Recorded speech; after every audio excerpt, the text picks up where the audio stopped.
Yo compartí. Ahí dice.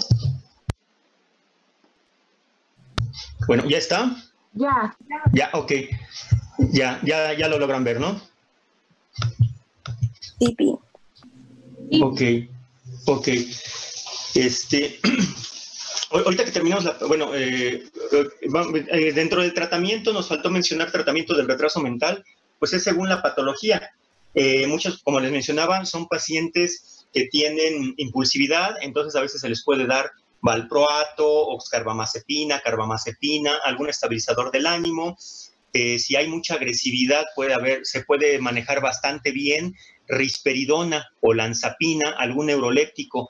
La risperidona funciona bastante bien en pacientes con retraso y sobre todo puede haber en casos severos síntomas alucinatorios o delirantes en donde pueden tener voces o tener delirios. Entonces puede funcionar un neuroléptico. Si tienen insomnio, pues alguna benzodiazepina o el mismo valproato. Recuerden que también pueden tener epilepsia, entonces por lo regular toman ya antiepilépticos. A veces pueden también caer en cuadros de ansiedad o depresión, se pueden utilizar también antidepresivos. Entonces, pues el tratamiento pues es sintomático, depende de los síntomas del paciente. Sobre todo, antes se utilizaba mucho el Aldol, el aloperidol, cuando el paciente estaba con mucha agresividad o alucinaciones, más como de emergencia, para buscar un efecto más sedativo. Pero sobre todo, un paciente que llegue con un retraso mental, que pueda tener impulsividad, ansiedad, puede responder bien a 1 o 2 miligramos de risperidona o valproato de magnesio, semisódico, carbamazepina o carbamazepina como estabilizador del ánimo para ansiedad, control de impulsos y pues puede ser parte del tratamiento. ¿Comentarios de lo del retraso mental? ¿Alguna duda, no? Creo que no, doctor, gracias. No, ok, ya pueden visualizar la pantalla, ¿verdad?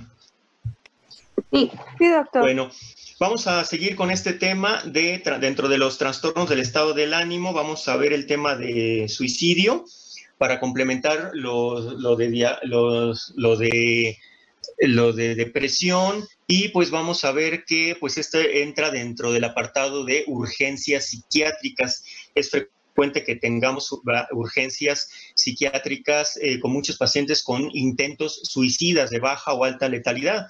Y bueno, yo cuando estuve trabajando en el Darío Fernández del Hospital del Iste, era frecuente interconsultas de psiquiatría por suicidio, a veces hasta 2 o 3 por semana. Es algo bastante frecuente. Bueno, aquí tenemos varias frases depresivas. Aquí tenemos una de Pink Floyd que dice que caminamos sobre hielo quebradizo y un día verás una grieta bajo tus pies. De The Wall.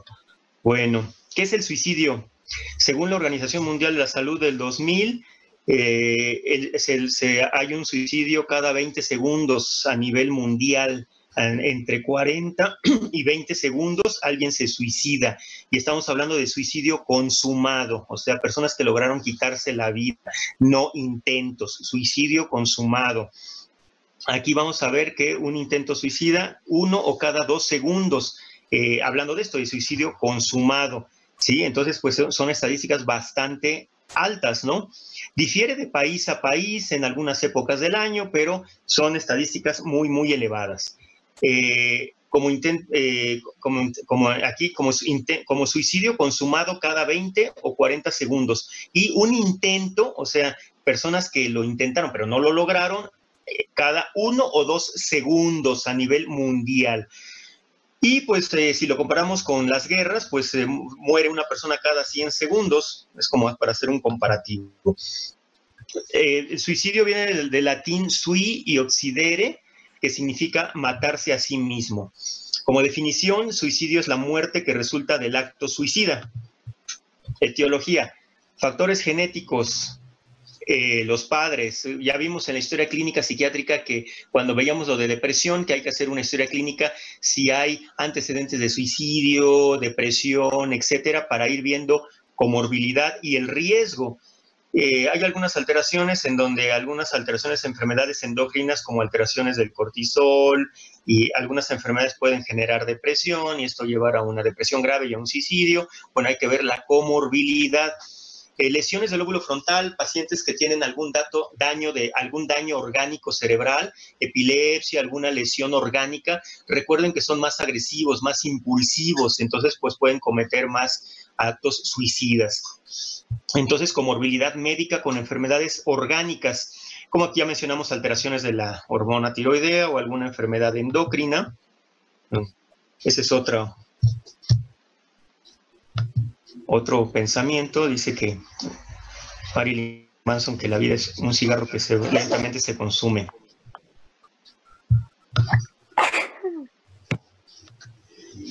Factores sociales. Muerte del padre o incluso la madre, sobre todo en etapas tempranas de la vida, antes de los 13 años de edad. Esto va generando alteraciones pues depresivas, distímicas, de personalidad, pues hay una pulsión de muerte depresiva, son factores de riesgo. El estado marital, si personas solteras a veces también cometen más suicidio, la soledad, eso también. El nivel socioeconómico, puede haber más suicidio en situaciones económicas graves, nivel socioeconómico bajo, aunque bueno, también se presenta en niveles muy altos, ¿no? Y va de la mano con comorbilidad, con depresión y trastornos de personalidad, pero pues son algunos factores. Diagnósticos de comorbilidad o diagnósticos psiquiátricos, pues se presenta más en la depresión mayor, en la distimia, en el trastorno bipolar. El paciente bipolar, cuando cae en un cuadro depresivo, son cuadros depresivos muy severos. Y si estamos hablando de que el paciente bipolar puede tener rasgos de personalidad inestables, cuando tienen un cuadro depresivo muy profundo, pues es muy frecuente, bastante frecuente que presenten suicidio. En el trastorno ciclotímico, en esquizofrenia, trastornos esquizoafectivos, en el duelo, pues son enfermedades frecuentes, comórbidas, en donde puede haber suicidio. Como en la depresión no tenemos una prueba de laboratorio para detectar suicidio, pues solamente nuestro examen mental, nuestra historia clínica, antecedentes y un interrogatorio, una entrevista clínica muy detallado para ver el grado de riesgo suicida de un paciente. Diagnóstico diferencial, hay que ver si el paciente está psicótico, ¿no? Hay pacientes que cuando tienen un cuadro de esquizofrenia pueden decir, no, es que estoy oyendo voces que dicen que me mate o que me aviente de la ventana. Entonces hay que ver si el paciente no está en un cuadro psicótico. Trastorno inducido por sustancias, cuando el paciente está abstinente o intoxicado. Si está bajo una intoxicación con sustancias, pues también puede tener un acto agresivo. O en la abstinencia puede sentir tantos síntomas de ansiedad que pues se quiere aventar de una ventana, a los coches. Entonces hay que ver si no está inducido por sustancias. Y pues también si hay síntomas de ansiedad o alteraciones de la conducta en estos pacientes con alteraciones de personalidad o conducta también. Trastornos orgánicos, en donde el paciente presenta impulsividad, agresividad. En la siguiente clase vamos a ver algún tema de agresividad, agitación, y ahí vamos a ver un poquito más claro todo esto. En los trastornos depresivos, si el paciente está agitado, maníaco, como ya vimos en el trastorno bipolar, en una fase de manía o hipomanía, es más frecuente que tengan conductas de riesgo, que pongan en peligro su vida, o conductas temerarias, o incluso atentar contra su vida. Trastornos por déficit de atención e hiperactividad. Aquí es una frase del libro de Demian, de Hermann Hesse, que dice: quería solamente intentar vivir lo que espontáneamente tendría a brotar de mí. ¿Por qué sería tan difícil? Bueno, el suicidio se presenta en todas las edades. Es más frecuente en adultos jóvenes o también es muy frecuente en psicogeriatría, en pacientes adultos. La vejez es muy comórbida con depresión. El paciente mayor, pues al verse con enfermedades, duelo, viudez, que ya se jubiló, ya no trabaja, que puede tener enfermedades como diabetes, cáncer, problemas económicos, deprivación social, abandono, pues se pueden deprimir y es muy frecuente el suicidio en edades avanzadas de la vida, pero también es muy frecuente en jóvenes, en adultos jóvenes. a los 20, 30 años es muy frecuente, pero ojo, actualmente estamos teniendo muchos casos de intentos suicidas en niños incluso o en adolescentes. Adolescentes que llegan a urgencias, es muy frecuente que consumieron pastillas, que se cortaron, y están implicados, ya empiezan con trastornos de personalidad tipo inestable, o tuvieron problemas escolares, o no vieron alcanzados sus metas escolares, o problemas con los padres. Entonces es muy frecuente, cada vez lo vemos cada día más, y pues es muy frecuente el diagnóstico de depresión o problemas intrafamiliares. Entonces el riesgo de suicida siempre es una constante. Aquí el suicidio como tal, el suicidio consumado, es más frecuente en varones que en mujeres. Pero los intentos suicidas, o sea, quien lo intenta pero no lo logra, es al menos 3 veces mayor en adolescentes mujeres que en varones. La ideación suicida no es un fenómeno estático, sino que puede aparecer y desaparecer a lo largo del tiempo. Siempre hay un riesgo, siempre hay que tener cuidado del paciente. Hay pacientes que han estado internados en el hospital psiquiátrico y se dan de alta pensando que ya se recuperaron, en la entrevista ya no manifestaron ideas suicidas, y llegando a casa 1 o 2 días después se suicidan. O sea, siempre hay un riesgo, entonces siempre hay que tenerlo presente y precisamente tratar de medir ese riesgo para ver en qué momento el paciente se suicida o no. La decisión de llevar a cabo una conducta suicida puede ser impulsiva, a veces sin previsión o después de prolongadas rumiaciones. A veces el paciente lo está pensando hasta que finalmente lo intenta, pero a veces en un acting out, que le llamamos en psicoterapia, a veces un acto impulsivo, una situación de enojo, de frustración, pues puede hacer que el paciente se lesione. Entonces es muy variable la presentación. Aquí está lo que hablábamos, los grupos de edad más afectados pueden ser jóvenes entre 15 a 24 años y el grupo de personas de la tercera edad, por las situaciones que ya comentamos. Los trastornos psiquiátricos son un factor de riesgo. Siempre el suicidio no es como un diagnóstico en sí, más bien es un síndrome, un síntoma que se presenta en diferentes enfermedades psiquiátricas comórbidas.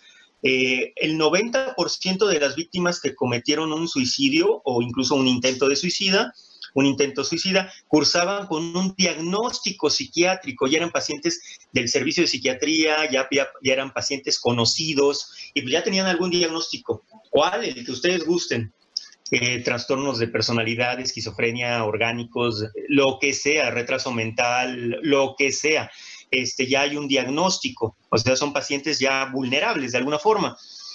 En personas jóvenes, los diagnósticos más frecuentes son esquizofrenia, consumo de sustancias, como ya mencionamos en el momento de intoxicación o abstinencia, o puede estar comórbido con alteraciones de personalidad. Y en el caso de la esquizofrenia, el paciente que se llega a suicidar, pues muchas veces puede ser un paciente joven de 20 años que le acaban de diagnosticar esquizofrenia, el paciente se da cuenta que es una enfermedad devastadora y empieza a decir, no, pues yo no quiero vivir con esto, y piensa en matarse. Es como si a alguien le dicen, ¿sabes que tienes cáncer? Y el paciente dice, no, no quiero vivir, y se mata. O muchas veces cuando el paciente tiene un brote psicótico y las voces le dicen, mátate, o aviéntate de la ventana porque te vas a ir así al cielo, y tienen sus ideas místicas, de daño, mesiánicas, o una idea delirante, ¿no? Dice, si tú te matas vas a redimir al mundo. Una idea a lo mejor mística, mesiánica, pues lo pueden hacer. Entonces aquí estamos viendo que pueden tener voces, alucinaciones que le pueden decir que se mate. Si ya leyeron examen mental, ¿cómo se llaman las voces que dan órdenes, que le dicen al paciente, haz esto, mátate, mata a alguien? ¿Alguien recuerda?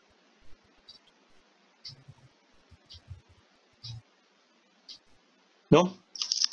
Pensamientos intrusivos. Intrusivos, ajá. Voces iterativas, ¿no? Imperativas. Ok. Ok, entonces, a ver. Bueno. Entonces ya vimos la esquizofrenia. Personas en edad madura, consumo de alcohol es frecuente. Personas de más de 60 años con depresión, Y si se fijan, el 80% se encontraban sin tratamiento y sin diagnóstico. A lo mejor ya venían arrastrando una enfermedad psiquiátrica, una depresión de muchos años, y pues nunca buscaron ayuda, ni fueron con el médico, y menos con el psiquiatra. Como les mencionaba, pues todavía hay muchos pacientes que llegan o no quieren ir a los servicios de salud mental por lo que ya hemos platicado. Entonces, es muy importante ver esto, que muchos, la gran mayoría, pues ya tienen comorbilidad psiquiátrica, pero una gran mayoría de pacientes ni siquiera habían asistido nunca a un servicio de salud mental. Ahora, en adolescentes, el 90% cursaba con trastornos del ánimo, ansiedad, consumo de sustancias, conductas disruptivas. Entonces estamos viendo comorbilidad con rasgos de personalidad esquizoide, paranoide, sociopática, limítrofe. En adolescentes todavía no podemos hablar de un trastorno de personalidad, hablamos de rasgos de personalidad, porque la personalidad todavía no está muy bien formada todavía en sí. Eso lo vamos a ver un poquito más adelante en la clase de trastornos de personalidad. Entonces, aquí pues estamos lo que les mencionaba, que es importante y frecuente este diagnóstico, este riesgo suicida en jóvenes y adolescentes. En adolescentes es hasta la tercera causa de muerte, y pues en la entrevista, en el examen mental, vamos a encontrar un lenguaje diferente. A veces el paciente no dice me quiero matar, no lo dice abiertamente, sino que dice que quieren descansar, apagarse, desconectarse. Los niños dicen que quieren pues irse al cielo. O sea, el lenguaje es muy, muy diferente. Hay que tomar en cuenta todo esto en la entrevista psiquiátrica para identificar si hay un riesgo o no, si el paciente tiene la idea o no. El método utilizado para el intento suicida incluye en la morbilidad y la tasa de consumación, independientemente del convencimiento de querer morir en el momento del intento. Aquí, si un paciente llega a urgencias, a veces decimos fue un intento de alta o de baja de letalidad. Se puede tomar en cuenta como un parámetro médico, pero no necesariamente como un parámetro psiquiátrico. O sea, si llega una paciente que se hizo unas pequeñas cortaditas, dicen, no te va a pasar nada. No, o sea, no es que haya sido un intento de baja letalidad, es que el paciente está pidiendo a gritos ayuda o tuvo este síntoma y hay que atenderlo. No hay que curarle con isodine las heridas y mandarla a su casa. Hay que canalizar la psiquiatría o incluso valorar muy bien en una muy buena entrevista clínica si hay un riesgo suicida, porque ese paciente es un criterio de internamiento, se tiene que internar. Entonces muchos pacientes llegan a urgencias, se atienden con un intento de baja letalidad, se da de alta. No, hay que canalizarlo a psiquiatría, incluso internarlo, sobre todo en adolescentes, en niños. Aquí mucho cuidado, cuando hay un intento, aunque sea entre comillas de baja letalidad, hay que internar a veces al paciente, la mayoría de las veces. Por lo menos pedir una interconsulta a psiquiatría para que, si tenemos duda, el psiquiatra de la pauta para ver si el paciente requiere o no internamiento, sobre todo en niños y adolescentes. Si damos un paciente de alta, pues puede tener otro intento y pues ahora sí de más letalidad. Entonces, como les mencionaba, siempre hay un riesgo y hay que tomar esto en cuenta. Entonces, no hay que dejarlo pasar de largo. Aunque tengamos muchísimos pacientes en urgencias, pues no hay que darlos de alta, ¿no? Hay que tratar de ver esto porque muchas veces se nos va de las manos. Aquí vamos a ver que el intento suicida consumado es más frecuente en hombres. Aquí estamos viendo que las armas de fuego, 2/3 las utilizan varones y la mitad en mujeres. En hombres hay que mencionar, por las mismas características del hombre, que es más fuerte o más agresivo, va a utilizar métodos suicidas más violentos. Entonces, la mayoría de hombres cometen actos de más letalidad, por decirlo así, y lo logran hacer un suicidio consumado. Los intentos son más frecuentes en mujeres por el tipo de método, ¿no? Pero, sin embargo, pues no deja de ser riesgoso. Uno de los métodos más frecuentes, pues, es el ahorcamiento. Y, pues, en mujeres, en el caso de intentos suicidas, aunque a veces no lo logren, pues es el envenenamiento con monóxido de carbono, ¿no? Prender la estufa, el gas, ¿no? Cerrar el garage y prender el coche y tratarse de ahogar con el monóxido del escape. También puede ser frecuente este tipo de recursos en adolescentes, en varones sobre todo, aunque también puede ser en mujeres.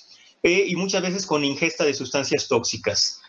También es frecuente, yo he visto en la consulta frecuentemente el consumo de sustancias tóxicas en pacientes, sobre todo con retraso mental, esquizofrenia, que se llegan a comer vidrios, agujas, cloro, sustancias corrosivas, detergentes, o sea, llegan a urgencias con lesiones de esófago muy peligrosas, y a veces pues lo que los mata no es la sustancia en sí, sino las lesiones, llegan con el esófago quemado. Entonces pues a veces este es el desenlace y no tanto la sustancia que consumieron. Entonces, bueno, son diferentes métodos y es un pensamiento en donde es una reflexión de la brevedad de la vida, ¿no?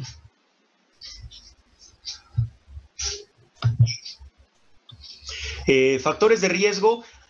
Aquí esto es lo que tenemos que ver en nuestra entrevista psiquiátrica para determinar qué riesgo hay de que el paciente se quite la vida. Antecedentes de conducta suicida, desesperanza, estresores, impulsividad, si hay armas en casa, sobre todo armas de fuego, en el ambiente social, sociocultural, económico, la pérdida de empleo, problemas familiares, de pareja, en los adolescentes problemas con los padres, falta de redes de apoyo, como en las personas de edad avanzada, antecedentes traumáticos de abuso sexual o problemas traumáticos como secuestros, violaciones, etcétera, ¿no? Presenciar un acto devastador. Entonces, bueno, todo esto es importante. Pacientes que están en duelo, que han tenido pérdidas, baja autoestima, ¿no? Que no pueden afrontar sus problemas. Como mencionábamos, en los pacientes de psiquiatría, como esquizofrenia, trastornos esquizoafectivos, etcétera, alteraciones de juicio, impulsividad en los pacientes orgánicos o conductas autodestructivas como en trastornos de personalidad, por ejemplo, trastornos maníacos, en el bipolar. ¿Cuáles son los factores de riesgo? Género masculino, ya vimos por la mayor agresividad y letalidad. Pacientes que tienen una enfermedad crónica discapacitante, como les mencionaba, un paciente que dice, no, pues tienes esta enfermedad, y pues el paciente dice, no quiero vivir con esto, y se puede suicidar. Dolores crónicos, pérdidas del cónyuge, el duelo es muy importante, la viudez, la soledad, el aislamiento social, el abuso de alcohol o sustancias. Ajá. Bueno, esos son pensamientos depresivos de Edgar Allan Poe.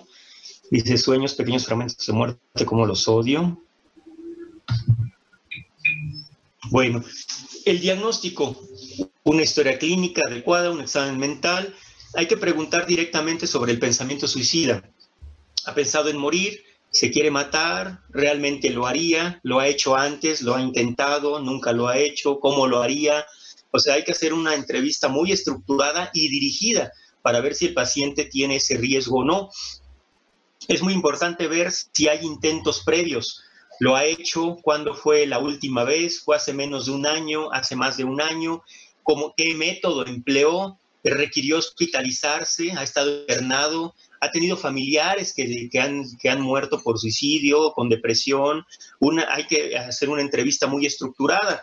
Aquí está si tienen depresión, episodios, qué enfermedades psiquiátricas tiene el paciente, usted ha estado en tratamiento con el psiquiatra, está tomando medicamentos actualmente de psiquiatría o no, o nunca se ha atendido, o se atendió hace tiempo y suspendió el tratamiento.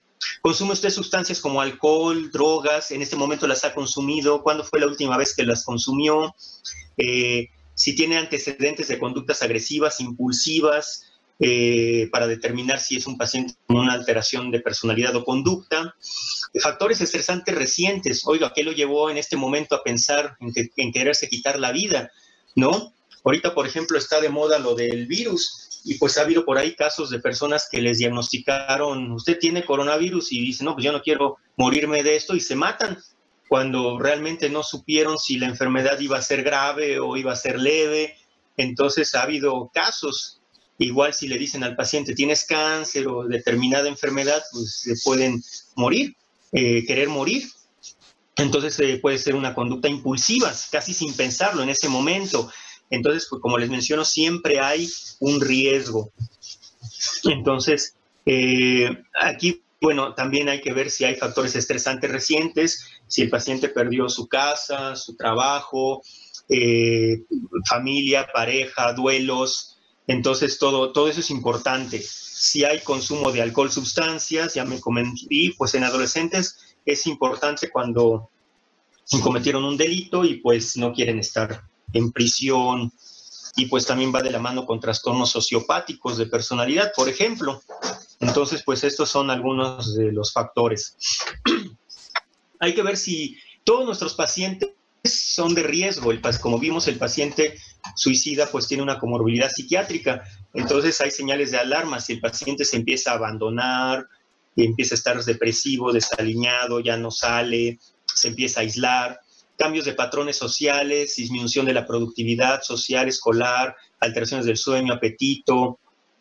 En la rumiación suicida es cuando alguien me quiere decir qué es la rumiación suicida.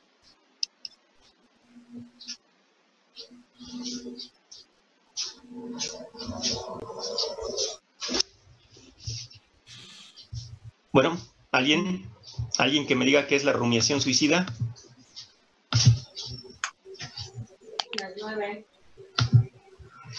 ¿No era cuando el paciente ya había planeado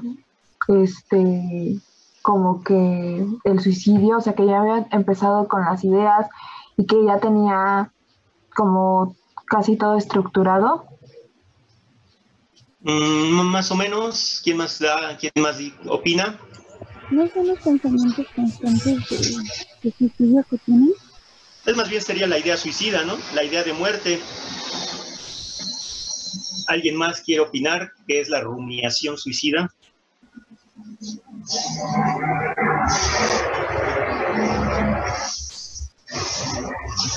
Bueno, la rumiación suicida es rumiarlo. Rumiar es como hablar en voz baja, como cuchicheos, o sea, es en el lenguaje coloquial. La rumiación suicida es cuando el paciente ya pensó en matarse, ya pensó en quitarse la vida, pero no lo dice a nadie, es un secreto. Sí, solamente él lo sabe y él lo piensa. Entonces, el paciente, por lograr, como dice aquí en la diapositiva, empieza a arreglar sus cosas, a hacer su testamento, así como a despedirse, le habla a amigos, no les dice nada, pero dice, oye, te quiero mucho, te estimo, se empieza como a despedir, pero no lo dice a nadie. Entonces empieza como a prepararse para un viaje, como a despedirse, a arreglar sus cosas, pero no lo dice a nadie, nada más él lo piensa, pero ya sabe que lo va a hacer.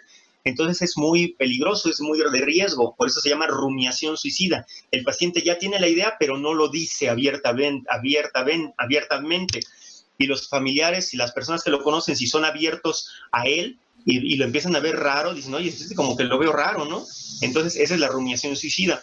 Si ustedes ven en el Kaplan, en el examen mental, hay diferentes síntomas o, bueno, patología formas del suicidio. Está la idea de muerte, la fantasía de muerte, la idea suicida, la rumiación suicida. Entonces hay que diferenciar los diferentes términos para hacer una buena semiología, una buena entrevista y ver en cuál de estos cae nuestro paciente para determinar el riesgo suicida. Entonces eso es importante. Bueno, protectores contra el suicidio, apoyo de la familia. También las creencias religiosas influyen. Hay pacientes que me han llegado a la consulta y dicen, no, yo no me quiero, he pensado en matarme, pero no lo haría porque soy católico, soy cristiano, y si me muero me voy al infierno, y por eso no lo hago, me detengo. O hay mamás que dicen, no lo hago por mis hijos, y bueno, pues de alguna forma sirve de que el paciente es como un salvavidas, se detenga de algo, se sostenga de algo, y pues le sirva de un soporte, de un apoyo. Entonces eso es importante. Bueno, sirve tener un ambiente sociocultural adecuado, una vida social satisfactoria, pero a veces no se logra. Tener una adecuada integración social, satisfacción en el trabajo, tener adecuado uso libre, del tiempo libre, bueno, y asistir a consultas de psicoterapia, ¿no? De consulta. El intento suicida es una urgencia, muchas veces es un criterio de internamiento, el paciente, como les mencionaba, a veces requiere hospitalización, y es recomendable hospitalizar al paciente cuando no hay un adecuado soporte, un paciente impulsivo, o sobre todo cuando el paciente ya tiene eso es lo que tenemos que determinar en nuestra entrevista, en el examen mental, cuando ya tiene un plan suicida estructurado. El paciente dice, sí, sí me quiero matar, sí, sí lo he pensado, sí, sí lo voy a hacer y ya sé cómo. O sea, ese ya es un plan suicida estructurado. Ahí ya nos está diciendo el paciente pues que ya hay un riesgo muy alto y pues es un criterio de internamiento. Se tiene que internar para empezar tratamiento, diagnóstico, de empezar medicamentos, antipsicóticos, neurolépticos, antidepresivos, y que el paciente esté hospitalizado en un lugar donde esté protegido para que no lo haga. Y aún así se han llegado a suicidar en los hospitales, ¿no? Pero pues siempre hay un riesgo, como les comentaba. Y aquí es lo que les mencionaba hace rato. Cuando hay un intento suicida, hay que atender al paciente independientemente de la letalidad, aunque se haya tomado 3 mejoralitos, le decimos, no se va a matar con 3 aspirinas o con el paquetito. No, o sea, aunque sea un intento de baja letalidad, el paciente requiere atención. Ajá. Bueno, es un pensamiento de Hemingway.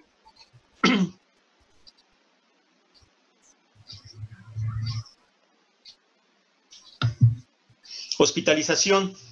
Cuando el paciente se hospitaliza hay que revisar sus pertenencias, no vaya a tener objetos punzocortantes, espejos, vidrios que se pueda lastimar.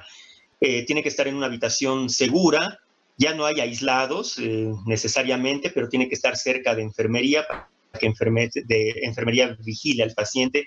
El personal médico de enfermería tiene que vigilar que el paciente no se vaya a lastimar. A veces, aún dentro de las unidades hospitalarias o incluso psiquiátricas, el paciente puede cometer suicidio, aunque no es muy frecuente.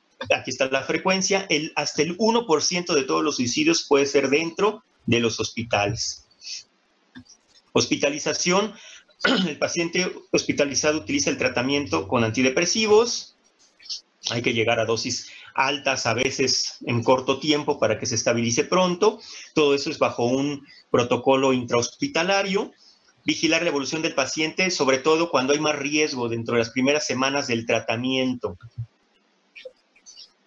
Ahora, de persistir la ideación suicida, el paciente, aunque puede persistir la idea, aunque el paciente esté tranquilo, nos diga, no, ya no lo voy a hacer, y el paciente nos puede ocultar que sí lo está pensando todavía. Como les mencionaba, siempre hay un riesgo. Ese es de la Divina Comedia de Dante Alighieri. Cuando Virgilio entra a las puertas del infierno, hay un aviso que dice: perder toda esperanza a los que entren aquí. Bueno, el tratamiento, hay que ver si el paciente cursa con síntomas psicóticos o no, pues sobre todo cuando hay una depresión grave. Y pues si el paciente tiene un intento de alta letalidad, síntomas suicidas que no ceden a medicamentos, pues también se puede considerar la terapia electroconvulsiva. Y bueno, manejar al paciente con neurolépticos, estabilizadores del ánimo, ansiolíticos, antidepresivos, llegar hasta dosis altas de antidepresivos y posteriormente llevar un tratamiento combinado con psicoterapia, terapia cognitivo-conductual, terapia de apoyo, intervención en crisis, etcétera. Terapia de grupo, de pareja. Bueno, ese sería